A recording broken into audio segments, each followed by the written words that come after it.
Students ہمارا جو topic ہے وہ ہے ایگزامپل، جو کہ ہم لاسٹ موڈیولز میں بھی ڈسکس کرتے رہے ہیں ان اسمال چنکس، جس میں ہم نے پبلک اینٹی کی ایک ایگزامپل دیکھی تھی، جس میں ہم نے یہ دیکھا تھا ان کے پروڈکشن کے ایشوز تھے، وہ لاس میکنگ پروڈکٹس جو ہیں بناتے جا رہے تھے، پروڈکٹس پروڈیوس کرتے جا رہے تھے.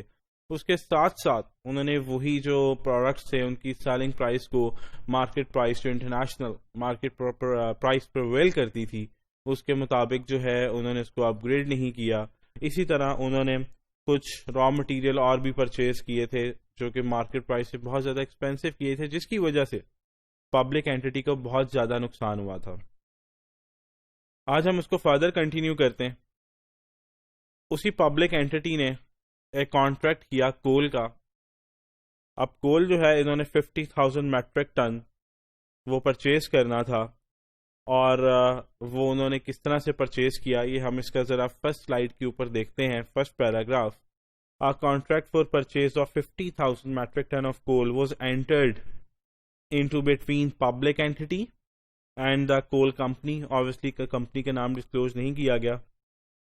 At 287.37 per metric ton.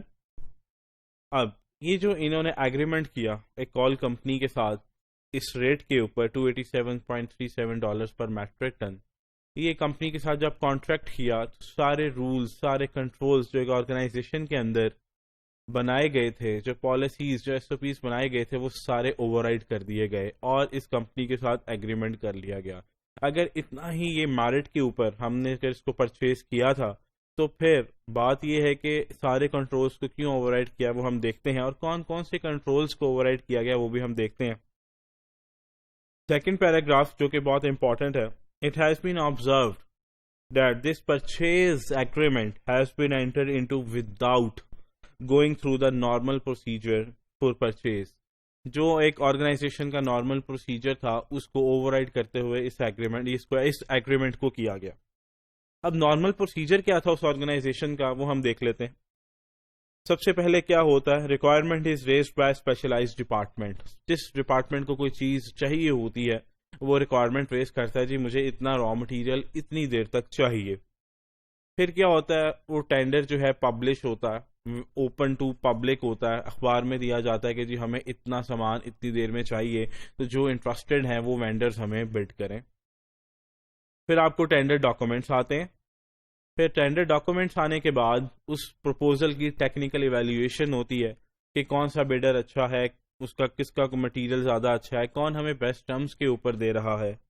پھر ایگزامینیشن ہوتی ہے ٹیکنیکل پروپوزل کی. ایگزامینیشن کے بعد کمپیریٹیو اسٹیٹمنٹس بنائی جاتی ہیں. کمپیریٹیو کے اندر دیکھا جاتا ہے کون کتنے ریٹ میں کون سا سامان دے رہا ہے، پھر اس کی بھی ایویلیویشن ہوتی ہے. جب کمپیریٹیو اسٹیٹمنٹس بن جاتی ہیں تو invitation to price committee members bid evaluation report is provided. اور پھر کیا ہوتا ہے؟ Issuance of letter. دیکھیے گا third paragraph: issuance of letter of qualification to the lowest bidders. اور جو اس کا ریزلٹ ہوتا ہے بڈ ایویلیویشن کا وہ پبلک اینٹی کی جو ویب سائٹ ہے اس کے اوپر اپلوڈ ہو جاتا ہے. یہ نارمل پروسیجر کی بات ہو رہی ہے. اور پھر اس ریزلٹ کو اناؤنس بھی کر دیا جاتا ہے اور کانٹریکٹ جو ہے وہ اوارڈ کر دیا جاتا ہے. اب یہ تو تھا ایک نارمل پروسیجر جو کہ موسٹلی آرگنائزیشنز کے اندر ایسے ہی ہوتا. اچھا اب ہوا کیا ادھر؟ جو انہوں نے پروسیجر اڈاپٹ کیا، وہ جو انہوں نے کول خریدا ایک کمپنی کے ساتھ، انہوں نے پروسیجر کیا اڈاپٹ کیا یہ دیکھیے گا. وینڈر نے، اس کول کمپنی نے ان کو فیکس کیا 9 مارچ کو 2009 کو، اور جیسے ہی فیکس کیا 9 مارچ کو اور 10 مارچ کو اس کی میٹنگ بھی رکھی گئی. 10 اگلے ہی دن میٹنگ رکھی گئی اور اس نے جو آفر دی تھی کول کے لیے اس کی پرپوزل کو ایویلیویٹ کیا گیا. اور پھر اس کے بعد کیا ہوا؟ The meeting of price committee was called in declaring an emergency on 18/3/2009. ایک اور میٹنگ رکھی گئی اور اس میٹنگ کو کہا گیا یہ ایمرجنسی میٹنگ ہے. 9 مارچ کو اس نے آفر دی تھی. 18 مارچ کو جو ہے وہ ایک ایمرجنسی میٹنگ رکھی گئی، جس میں جو ہے ایمرجنسی میٹنگ کے بعد 2 ہی دن بعد 20 مارچ کو وہ ایگریمنٹ سائن ہو گیا اور ہم نے اس کے ساتھ کانٹریکٹ کر لیا اور اس سے سامان جو کول تھا وہ خریدنا شروع کر دیا. مطلب 9 مارچ سے 20 مارچ صرف 10 سے 11 دن بنتے اور اس سے ہم نے اس کے ساتھ کانٹریکٹ بھی کر لیا. سارے کنٹرولز کو اوور رائڈ کر دیا، کوئی کمپیریٹیو نہیں، کوئی ٹینڈرز کو پبلش نہیں کیا گیا، نہ کوئی ایویلویشن ہوئی، ہم نے اس کو فائنل کر لیا اور اس پروکیورمنٹ کو ایمرجنسی ڈکلیئر کر دیا گیا.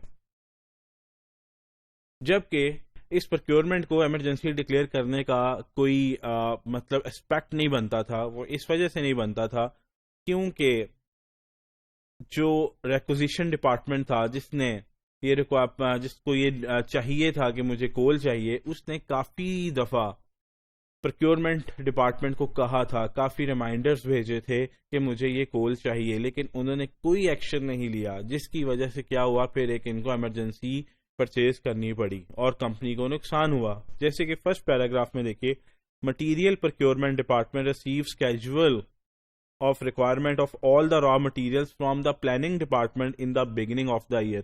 سال کے شروع میں پلاننگ ڈپارٹمنٹ نے پروکیورمنٹ ڈپارٹمنٹ کو بتا دیا تھا کہ ہمیں اتنا کول چاہیے. پلاننگ ڈپارٹمنٹ نے ریکوزیشن بھی ایشو کی اور کافی زیادہ ریمائنڈرز بھی بھیجے. دیکھیے گا second paragraph fourth line, numerous reminders were sent by the planning department to the material procurement department for coal. ٹھیک ہے، لیکن اس کے اوپر کوئی ایکشن نہیں لیا گیا.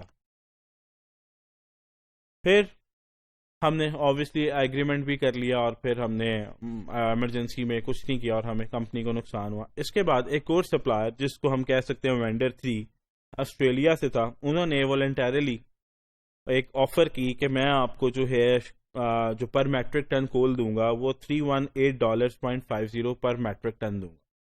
اوکے، وہ انہوں نے آفر دی اور وہ جو وینڈر تھا اس کا مطلب کمپنی کے ساتھ بہت اچھا ریلیشن تھا، اس پبلک اینٹی کے ساتھ بہت اچھا ریلیشن تھا اور وہ ریگولر بیسس کے اوپر $425 پر میٹرک ٹن دیتا رہا. لیکن اس نے آفر کی کہ انٹرنیشنل مارکیٹ پرائس گر گئی ہے تو میں آپ کو $318.50 پر میٹرک ٹن دیتا ہوں. اس آفر کو کسی نے سیریس نہیں لیا کیونکہ آپ کو جو ہے وہ سستا مل رہا تھا مارکیٹ ریٹس کے مطابق بھی، مطلب اچھی پرائس مل رہی تھی.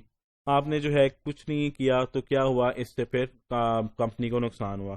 لاسٹ پیراگراف دیکھیے گا، the public anti management could not take any decision in 37 days while the offer was valid.